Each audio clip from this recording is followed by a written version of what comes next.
રાજકોટ જિલ્લાના ઉપલેટામાં મચ્છી માર્કેટ વિસ્તારમાં રહેણાંક મકાન ધરાશાયી થયું. ઉપલેટામાં 2 દિવસમાં 2 મકાનો ધરાશાયી.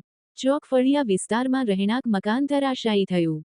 ઉપલેટા નગરપાલિકા દ્વારા જર્જરિત મકાનોને ઉતારવાની કાર્યવાહી ન કરવામાં આવતા મકાન ધરાશાયી થવાની ઘટનાઓ બની. મકાન ધરાશાયી થતા મકાન બહાર ઉભેલ મહિલાઓ મકાનના કાટમાળમાં દબાઈ. ઉપલેટા મુસ્લિમ આગેવાન તાત્કાલિક ઘટના સ્થળે પહોંચ્યા અને પોલીસ સ્ટાફ ખરા પગે હાજર. કાટમાળમાં દબાઈ ગયેલ એક મહિલાને બહાર કાઢવામાં આવી. હજુ 2 મહિલાઓ કાટમાળમાં હોવાની શંકા. ઘટનાની જાણ થતાં મામલતદાર પીઆઈ અને ચીફ ઓફિસર સહિતના અધિકારીઓ ઘટના સ્થળે. એક મહિલા હેમખેમ બહાર કાઢવામાં આવી. નામ ગીતાબેન રાકેશ સલાટ હતી અને એક મહિલાનું મોત મરજનાર મંજુબેન સલાટ. 108 અને નગરપાલિકાનું ફાયર વિભાગ પણ ઘટના સ્થળે એનડીઆરએફની ટીમ બચાવ કામગીરી ચાલુ કરવામાં આવી. વિપુલ ધામેચા, ન્યૂઝ 14 ઉપલેટા. હું રજા ગોસ્વામી ઇંગોરા, પૂર્વ નગર સેવક. આ મચ્છી બજારની માલિકો દુર્ઘટના બદલ એક મકાન જૂનું હતું, કમસે કમ 70-80 વર્ષ જૂનું હોય છે, 100 વર્ષ હોય તો કહેવાય નહીં. એની માલિકો 2 બાયું દબાઈ ગઈ હતી.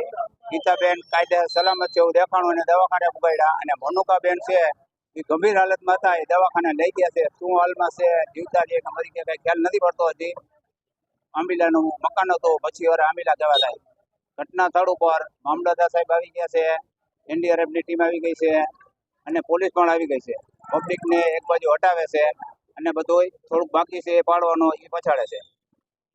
આ બાબતમાં બીજા કોઈ અન્ય ઇજાગ્રસ્ત થયા કે નહીં? બીજા કોઈને કાંઈ તકલીફ થઈ, કોઈને કાંઈ બીજું થયું નથી. 2 લેડીઝ હતી. આ બાબતની રજૂઆત નગરપાલિકાને કોઈ દ્વારા નગરપાલિકાને રજૂઆત કરેલ અનિશભાઈ જણા હતા, એને ફોન કર્યો હતો. મેં પોલીસ સ્ટેશનને ફોન કર્યો હતો. નગરપાલિકાની ટીમ આવી હતી. નગરપાલિકાની ટીમ આવી ગઈ છે. નિખિલ મહેતા, મામલતદાર ઉપલેટા. આજ રોજ સાંજના 6 વાગ્યા આસપાસ તાલુકા કંટ્રોલ રૂમમાં એક ફોન આવેલ કે ઉપલેટા શહેરમાં મચ્છી માર્કેટ નજીક ફળિયા વિસ્તારમાં એક મકાન ધરાશાયી થયું છે. તેથી અમો ફિલ્ડમાં હતા. સ્ટાફે અમને જાણ કરતા હું તાત્કાલિક ઘટના સ્થળે આવવા રવાના થયા. દરમિયાનમાં પોલીસ, પીજીવીસીએલ, આરોગ્ય અને નગરપાલિકાના સ્ટાફને પણ કંટ્રોલ રૂમ ખાતેથી જાણ કરવામાં આવતા તમામ સત્તાતંત્રો તાત્કાલિક ઘટના સ્થળે પહોંચી ગયા છે. અહીંયા એક મકાન ધરાશાયી થઈ. બાજુનું એક જે મકાન હતું એની ઉપર એનો કાટમાળ પડ્યો.